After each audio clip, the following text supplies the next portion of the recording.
Welcome to the Slop Farm. Enjoy the video.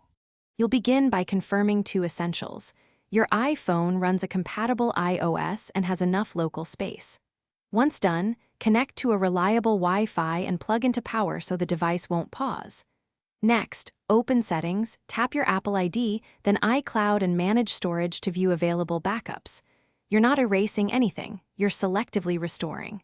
Make sure the backup you want is listed, note its date, and prepare to download content like photos or app data individually. Now perform the selective restore. Go to Settings right arrow General right arrow Transfer, or Reset iPhone and choose Move Data from iCloud or similar restore options without full erase. If apps didn't auto-reappear, re-download them from the App Store. Their iCloud data will sync back. For photos, enable iCloud Photos to pull originals or download specific albums. For documents, open Files and browse iCloud Drive. This lets you reconstruct most of the backup piecemeal while keeping current settings and apps intact. Finish by checking that contacts, calendars, and critical app data have reappeared. Open each app and confirm timestamps. If something is missing, force a resync by toggling that item off then on under iCloud settings, then wait a few minutes.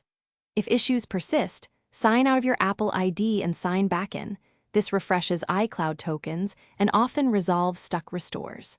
Remember to stay on Wi-Fi and powered during sync. That prevents partial downloads and speeds completion.